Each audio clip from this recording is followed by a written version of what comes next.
Tá dando para escutar? Tá dando para escutar todo mundo? Tranquilo? Oi, gente. Próximo slide é a apresentação, então eu vou começar explicando o título. Quando eu digo mulheres aqui nesse título, eu estou falando em igualdade de gênero. Quando eu falo software livre, é por isso que a gente está aqui, né? A gente está no FISLE, então acho que todo mundo entende o significado disso. Quando eu estou falando de educação, é mais do que educação, dar acesso para todo mundo a essa educação. Aqui é um slide para refletir a minha vida. Ela é assim, desse jeito, bagunçada mesmo. E eu tenho 22 anos e sou meio maluca. Eu costumo falar que eu não falo não para nada. Então, tem aí, desde a minha formação, eu sou formada em Ciência da Computação, no Instituto de Matemática e Estatística, na USP. Eu entrei em 2010, acabei de sair e já fiz de tudo. Já fiz pesquisa, já fui mais para o lado de humanas, para o lado de gerência, já fui programadora, já fiz tudo. Já fui capa de revista, a louca. E hoje, atualmente, eu sou engenheira de software numa non-profit americana de ensino de tecnologia, que chama Iridescent. E a nossa missão é formar os futuros inventores, engenheiros e empreendedores, porque a gente acredita que falta para as crianças de hoje em dia curiosidade, criatividade e persistência. Elas não estão acostumadas a falhar, elas não são criadas para aprender a falhar. Então, a gente acha que a missão de ensinar isso é nossa. A gente, por enquanto, está nos Estados Unidos só, mas a gente está tentando expandir para o mundo com alguns dos projetos. E um dos projetos que eu vou contar hoje para vocês é dessa ONG, e sou eu que toco ele aqui no Brasil. Tudo começou, e eu acho que hoje eu estou aqui por causa desse cara. Ele é meu pai, e ele é programador, e eu cresci escutando ele digitar código COBOL pelo telefone. Então, era surreal para mim ver que tocava o telefone com uma cagada assim, fenomenal, e ele, em 2 minutos, digitando o código, ele resolvia. Parecia que era uma língua secreta e mágica que podia resolver não só os problemas da empresa dele, mas do mundo inteiro. E aí eu decidi que eu precisava muito aprender a fazer isso. Então, foi bem fácil para mim. Apesar das pessoas chocarem quando eu falo isso, tipo, nossa, eu achava muito legal ouvir ele digitar código. Mas era essa a minha cara. Quando ele começava a digitar, eu falava, nossa, que legal, é isso que eu quero fazer da minha vida, eu também quero resolver os problemas. Enfim, só não era loira. Então, foi bem fácil, pelo que vocês perceberam, foi bem fácil para mim decidir o que eu ia fazer. E, em fevereiro de 2010, eu entrei em Ciência da Computação, na Universidade de São Paulo. Tinha 18 anos, não sabia nada e achava que era normal, não tinha noção do gap de gênero que existia, porque eu cresci assim e era normal, eu achava que todo mundo achava aquilo muito legal. Só que aí, meu primeiro dia de aula foi mais ou menos assim. Cheguei numa sala escura, dia 8 de março, era Dia das Mulheres, terceira chamada, então eu já estava atrasada. Aí eu cheguei lá, sentei, comecei a olhar, não estava entendendo nada que o professor estava falando, obviamente, porque, apesar de achar muito legal, eu não fiz técnico, não sabia programar. Cheguei no primeiro dia de aula, sentei lá no fundo, comecei a olhar, e eu era a única menina que estava sentada ali naquela aula. Eu falei, nossa, beleza, né?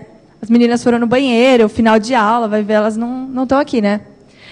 E aí, para minha surpresa, aquilo se manteve. Outras meninas, tinha mais uma, depois entraram 4 meninas, uma desistiu no meio do caminho, foi fazer ADM, outra transferiu para a Politécnica, e uma ficou comigo até o final, mas foi fazer intercâmbio na Alemanha e ficou um tempão lá, então eu fiquei sendo a única por quase todos os 4 anos que eu fiquei lá. Para minha surpresa, foi que eu cheguei em casa chorando, desesperada, o que eu vou fazer da minha vida. Até que eu comecei a pesquisar e encontrei essa foto aí, que é de 1971, e é a primeira turma do Instituto de Matemática e Estatística. A resolução não está boa, então eu ajudei vocês aqui. E as pessoas que estão com o círculo branco são mulheres.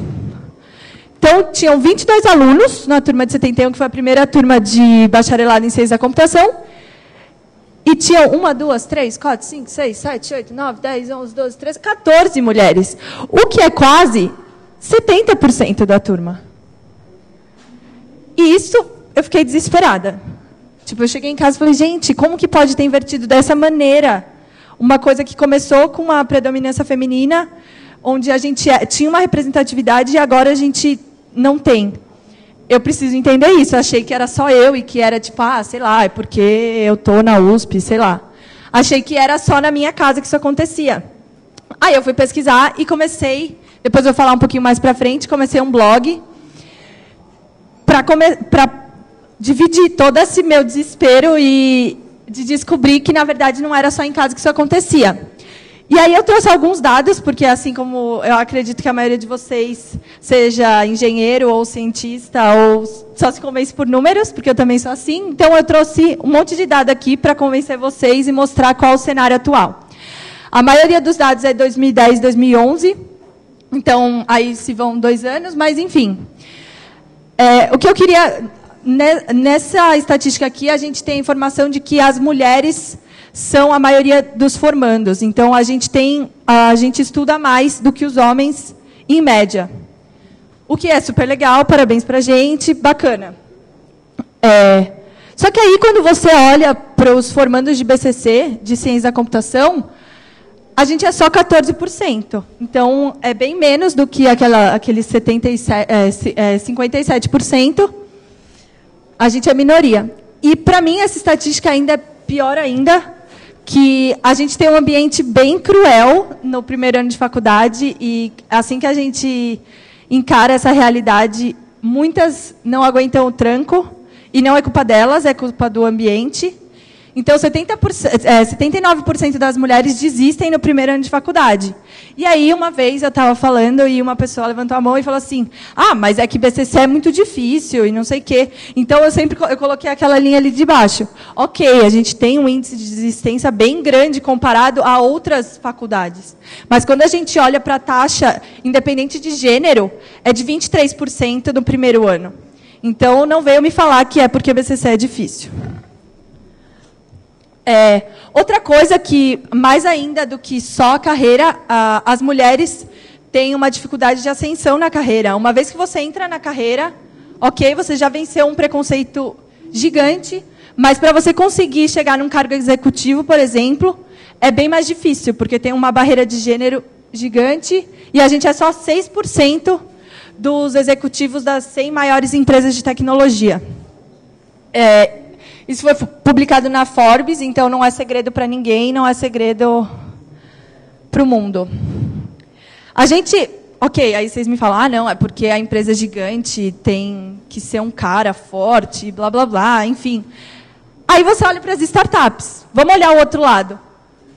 A mesma estatística se mantém. A gente não tem liderança feminina em cargos de si alguma coisa, ou como founders nas startups, a gente é só 8% das... Quando eu falo startup aqui, são startups que já tiveram algum tipo de investimento, e não só iniciativas fracassadas ou qualquer coisa do gênero.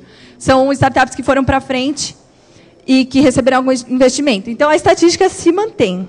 A gente ainda é minoria. Só que aí, o que me deixa bastante intrigada é que, na verdade, mulher adora tecnologia.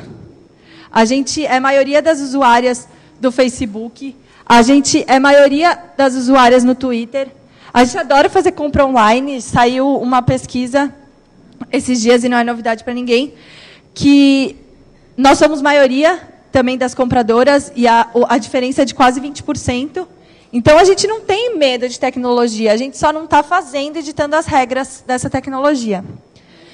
E aí, para vocês não me falarem que, não, é porque é só o Brasil, ou é só os Estados Unidos, ou qualquer coisa do gênero, eu trouxe um dos 2 exemplos que eu conheço onde nós somos maioria na tecnologia.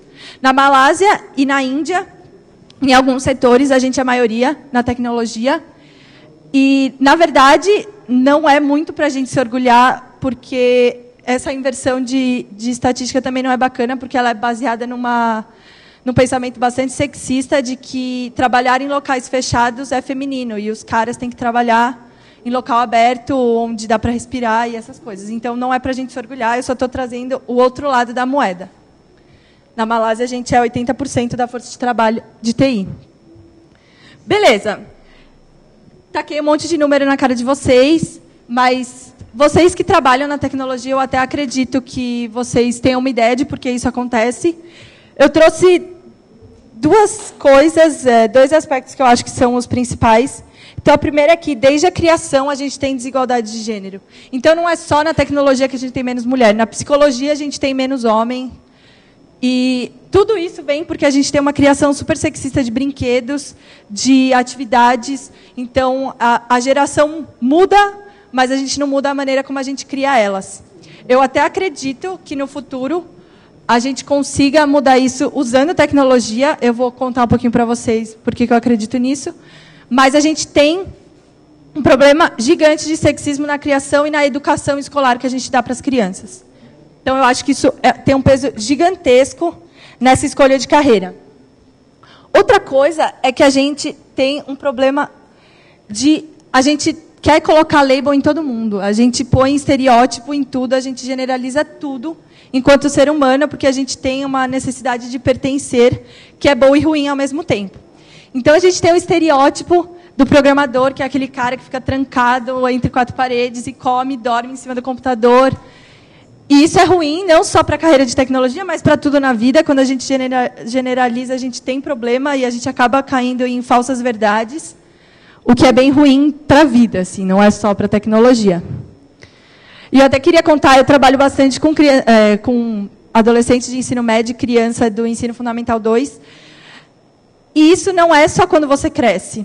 As crianças têm uma menor necessidade de generalizar, mas ela já está tão arraigada na sociedade que as crianças de quinta série já têm essa imagem de programador. Você chega para fazer uma atividade e faz como primeira pergunta, como que me descreve um programador, ele vai descrever esse cara aí, de óculos, com barba, cabelo comprido, gordinho, que come e dorme, o cara é mó nerd, não sei o quê, ele é bobão. Então, não é... A gente tem que começar desde a base mesmo para conseguir reverter essa situação. Assim como a desigualdade, a educação sexista. A gente tem que começar bem antes para a gente conseguir, de fato, reverter a situação. Beleza. A gente sabe do problema. Eu acabei de mostrar para vocês um monte de estatística. E é um problema, certo? A gente precisa de diversidade. E eu acho que aqui a gente precisa de diversidade porque ela aparece como sinônimo de inovação. A gente que trabalha na tecnologia, a gente precisa inovar todo dia, a gente quer fazer o produto que todo mundo goste. Então, a gente precisa de diversidade. Se a menina que está usando faz muito bem para o seu time, para a sua empresa, ter uma menina desenvolvendo porque ela sabe das necessidades, ela consegue vestir a camisa do seu usuário. Então, sendo bem prático mesmo, não é nem, eu quero a igualdade. Sendo capitalista, você ainda tem que concordar comigo, entendeu? Não precisa ser feminista como eu sou para achar que é um problema. Pode ser capitalista. E a gente pulou, mas ali a gente está lutando. A última frase era lutar pela igualdade por ideais. Então, beleza, se você não é capitalista, ainda assim você concorda comigo, porque a gente quer dar oportunidade independente de gênero, certo? Aí vendo tudo isso, a gente viu um monte de dúvida, a minha cabeça ficou a milhão, eu tinha 18 anos e eu estava desesperada, precisando mudar o mundo e tipo, quero me matar, enfim. Aí eu fundei o blog, que foi uma das decisões mais acertadas que eu fiz na minha vida, que eu tratava como nada, assim, tipo, vou fazer aqui uma URL para só ter um backup de tudo que eu estou estudando e lendo. E aí eu fundei um blog e ele foi importantíssimo na minha vida, porque eu descobri que eu não estava sozinha, que tinha um monte de gente que pensava como eu, que era maluca como eu. E depois tem adesivo do blog, se vocês quiserem. E isso foi no meu primeiro ano de faculdade. Beleza. Mas a maior coisa que o blog me trouxe foi descobrir que eu tinha muitas pessoas que estavam comigo. Que eu não estava sozinha e que a gente podia transformar o mundo juntos, porque sozinha eu não ia conseguir fazer isso, apesar de querer muito. Eu conheci pessoas incríveis, e uma dessas pessoas morava em São Francisco, e me ligou um dia e falou assim, Camila, você não está afim de parar de escrever, ou só ficar escrevendo e fazer um negócio concreto? Eu falei, poxa, eu sempre quis fazer isso, mas eu não tenho como, eu ainda sou universitária, blá, blá, blá, blá, blá. Ela falou, olha, eu tenho um projeto e eu quero levar para o Brasil, você não quer levar ele para mim? Eu falei, nossa, destino existe. E o Technovation, ele começou em 2010, eu já vou explicar um pouquinho melhor o que ele é, mas ele acabou se tornando o meu sonho e de mais 300 meninas. Ele começou em 2010 em São Francisco, em 2013 ele chegou no Brasil. A gente trouxe ele em abril de 2013 e rodou o Technovation Challenge de 2014, esse ano. E eu vou compartilhar um pouquinho dessa experiência. Bom, o que é isso? É um desafio de tecnologia e empreendedorismo só para meninas, que dura 12 semanas, então são 3 meses quase de trabalho pesado. E a gente quer que as meninas desenvolvam um app para mudar o mundo. É esse o mote delas. Então, tipo, vocês têm que mudar o mundo, e aí como vocês fazem isso usando tecnologia e empreendendo? A gente usa um software livre que chama App Inventor. Para fazer isso, eu também vou falar um pouquinho para vocês desse software que é bem bacana, e eu acho que a gente merece dividir isso. A gente lida com muitos sonhos, porque as meninas chegam lá querendo mudar o mundo de fato, e quando a gente fala, a gente quer muito que vocês façam isso, elas ficam malucas, e elas querem mesmo. A gente tem uma figura muito importante da mentora nesse desafio. Então, as meninas se organizam em grupos e elas recebem uma mentora, que é uma menina que já está no mundo da tecnologia, para servir de exemplo para elas, porque isso falta. Uma das coisas que elas falam é que falta exemplo, tipo, ela não sabe, a mãe dela não faz isso, a tia dela não faz isso, ninguém faz isso, e ela não consegue ter um espelho. Em quem que ela vai se inspirar?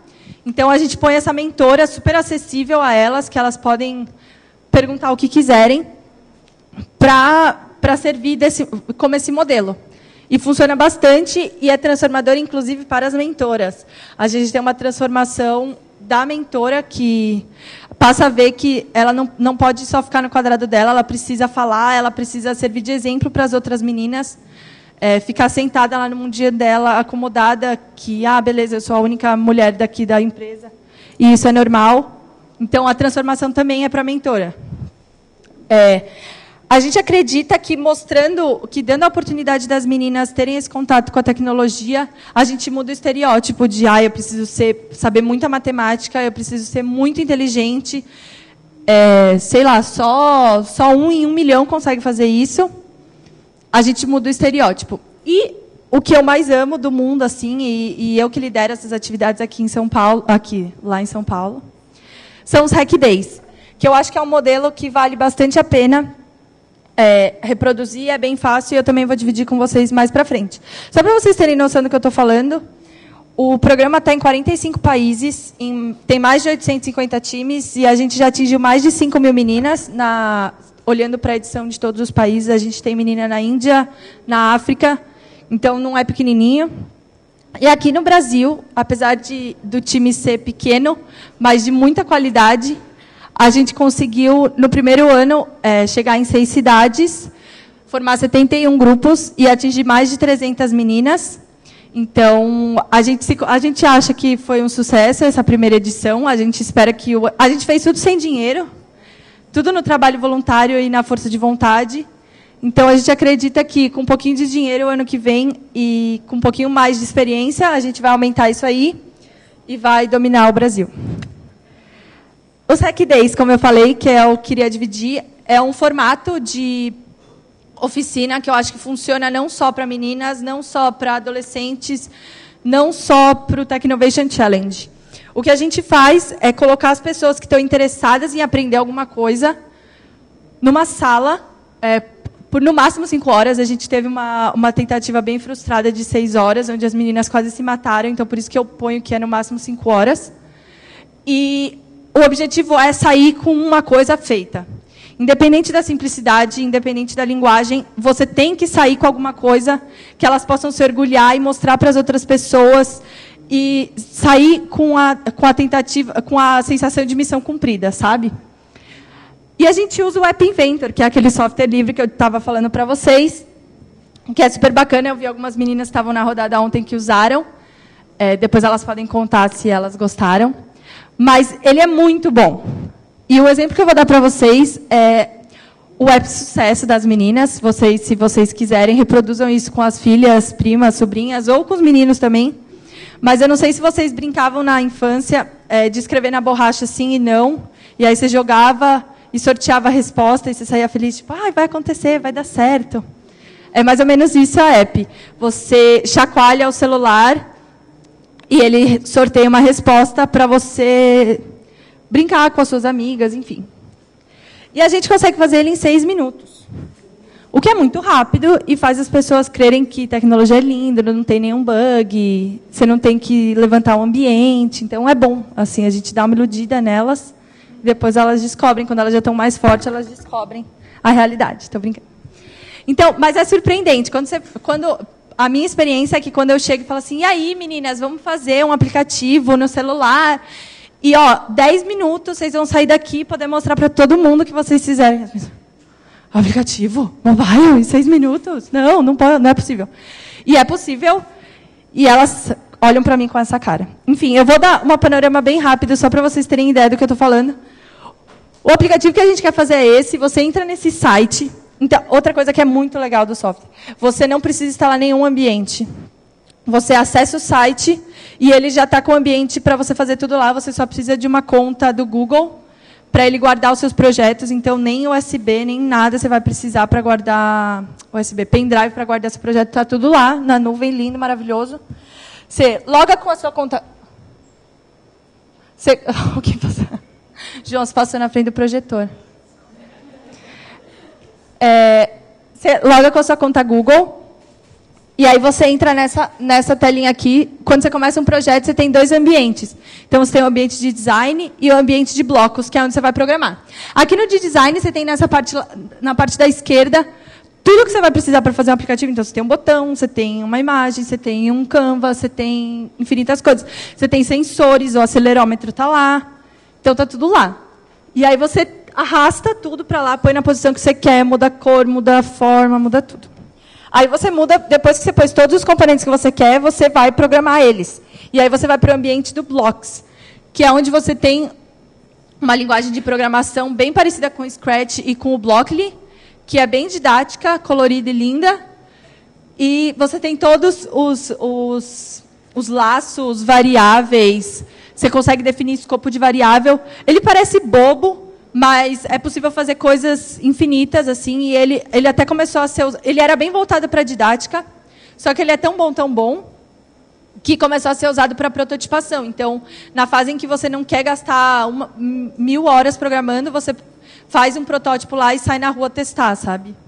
Então, é lindo. Eu adoro o App Inventor, e as meninas saem da oficina maravilhadas e se achando as mulheres maravilhas, assim, a gente pode... fazer o que a gente quiser e ficar milionária, enfim. Aí, depois de toda essa enrolação, vocês estão falando, tá, e aí, você está falando, você já faz isso há 4 anos, não sei o quê. Como que resolve? Eu quero muito contratar mulheres, um monte de gente manda e-mail no blog, tipo, eu queria muito contratar mulheres, mas não tem, e aí, o que eu faço? Infelizmente, eu não tenho como falar para vocês, eu não sei a solução. Eu vou frustrar bastante vocês, eu realmente não sei qual é a solução. Eu tenho alguns chutes, e eu estou tentando fazer o que eu consigo enquanto Camila, mas eu acho que se a gente inspirar, principalmente da base, para eles não estarem com tanto estereótipo na cabeça, com tanto... tem que ser na base. Antes deles terem a educação sexista que eu falei, antes deles terem os estereótipos. Então, tem que ser com criança e jovem. Eu acho que é legal ter projeto onde a gente une as mulheres na tecnologia. Acho lindo, maravilhoso, participo de vários. Tem que ter. Só que, para a gente reverter a situação, eu não acho que é suficiente, porque ali a gente está só conversando com quem já venceu a barreira. A gente tem que dar um passo para trás e tentar atingir a próxima geração que vai entrar. Eu acredito muito no formato de vai lá e faz. Chegar e passar um monte de teoria não sei se funciona, principalmente com criança e jovem. Eu acho que você tem que dar um problema para ele, vai lá e faz, e resolve uma coisa que dê uma resposta bem imediata. Então, eu já ouvi um monte de gente falar, tipo, vai usar o App Inventor, você está iludindo a pessoa. Foi a brincadeira que eu falei com vocês. Você está iludindo, tecnologia é fracasso, é difícil. Você está vendendo uma coisa que não existe.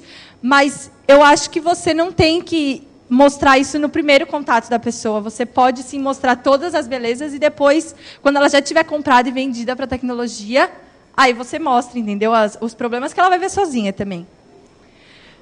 É isso. Eu acho que você tem que tentar ser criativo nesse approach, assim. Não adianta você usar todas as ferramentas ou as teorias que já estão por aí. Eu acho que você tem que ser bem criativo nesse primeiro contato.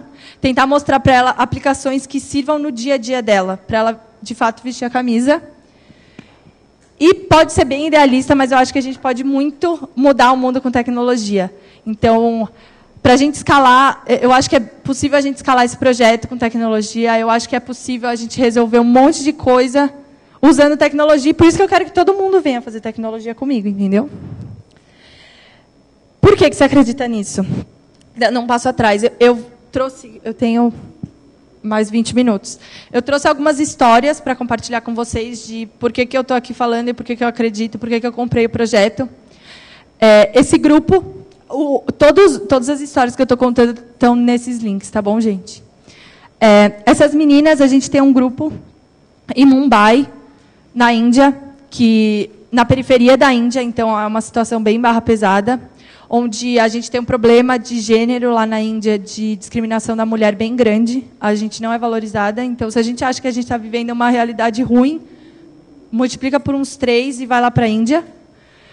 E a história delas é que elas tinham... A família delas, a mãe delas não podia sair de casa para trabalhar e ter uma carreira convencional como os pais, tipo ser advogado e essas coisas. Então, elas faziam bolsas. Costuravam bolsas e vendiam no bairro ali, onde elas conseguiam chegar a pé, na vendinha, não sei o quê, nada assim profissional. Aí, uma das meninas, a menininha do meio, entrou no Technovation, convenceu as amiguinhas do lado a fazer com elas, e era um app social, certo? Eu já falei isso para vocês. E aí ela falou assim, eu quero fazer uma lojinha para minha mãe. E aí o time inteiro da Technovation, tipo, não é social, né? E aí, tipo... Pode, não pode? Rolou uma discussão interna do tipo, a gente vai avisar a menina que ela não pode fazer uma lojinha ou ela não pode submeter. A gente chegou à conclusão que o importante, de fato, era o processo e, tipo, dane-se se a menina ia submeter ou não. O importante era ela achar legal aquilo e fazer uma coisa que ela acreditava. Vai embora, pode fazer, faz aí. E, na verdade, foi tipo o app mais social da história, porque ela conseguiu mudar a realidade do bairro inteiro, porque ela começou a vender as bolsas para outros países, para outros lugares, porque era o e-commerce, então as pessoas podiam ver. Então, tipo, ela mudou a realidade de todo aquele grupo de mulheres que sofria para viver e elas acabaram virando, tipo, famosas, bolsas de grife, e elas conseguiram vender para um monte de lugar. Até alguém chegar e fazer um aplicativo desses, se não fosse essas meninas, nunca isso ia ter acontecido. Tipo, até alguém achar que aquelas bolsas davam dinheiro, alguém que estava viajando chegar, olhar aquilo, não ia rolar, entendeu? Então, a gente precisava que essas meninas estivessem fazendo tecnologia para mudar a realidade do bairro inteiro. Uma das histórias. Segunda história. Assim como as mulheres da Índia, na África é bem tenso ser mulher. E tem uma coisa que é mais tensa ainda, que é a mutilação das partes íntimas. Fui bem fofa nessa descrição, né? O que eles fazem é rasga. Tipo, destrói e você não tem direito a ter prazer. O que eles pensam das mulheres.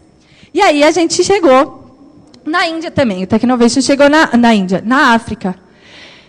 E elas conseguiram mudar bastante a realidade também de uma vila inteira, porque elas fizeram um app de denúncia desses casos de mutilação. E eu acho que o mais legal aí, que era um raciocínio que talvez adultos não tivessem, é que as mulheres, a gente pode se ajudar. Então, em vez da gente denunciar para a polícia, que são homens na maioria, vamos a gente se ajudar. A gente grita por socorro e outras mulheres vão ali tentar intermediar aquilo. Então, além delas fazerem um app super legal, elas tiveram uma visão que talvez gente grande não teria. Que é tipo, meu, a gente pode resolver o problema. Eu sou a polícia nesse caso. Eu sou o cara que vai, eu sou a menina que vai impedir isso. E elas entravam na rede, você pedia socorro, e aí as mulheres iam salvar aquela mulher. Então, quem faria esse aplicativo que não essas meninas? Ninguém. Até a justiça chegar lá, até alguém tentar fazer esse app, não ia rolar. E o caso verde e amarelo que a gente tem, no ano passado, como eu falei, o desafio tem 4 anos, e o ano passado ele abriu, o ano passado eu digo sem ser essa edição, o ano passado, a edição 2013, deixou abrir para inscrição de times internacionais. Não teve nenhum incentivo nos países, não teve incentivo local, mas eles abriram a inscrição para times de outros países, não precisava ser americano. E aí, meninas do Brasil, um time de Santos se inscreveu do Brasil inteiro. Tiveram que fazer tudo em inglês, tiveram que aprender pra caramba, não sei o quê. Submeteram o app e ficaram em 3º lugar do mundo inteiro. Sem quase nenhum incentivo. Uma das meninas que trabalhava na ONG, que conhecia o projeto, estudou nesse colégio, por isso que ela mostrou para as meninas o desafio. E elas fizeram um app para ligar quem queria ajudar a quem precisava de ajuda. Chamava Solidaire. E foi lindo, elas saíram em vários lugares na mídia, tentaram levar o projeto para frente, tipo, de fato virar uma startup, mas aí elas foram fazer faculdade, uma saiu do país, enfim. Não conseguiram transformar num negócio, mas foi transformador. A menina do meio, inclusive, foi tão bom para ela que ela virou organizadora desse ano, quando ela ficou sabendo que a gente ia vir para o Brasil. Ela que organizou uma parte do desafio. Então, de fato, transformou a vida dela e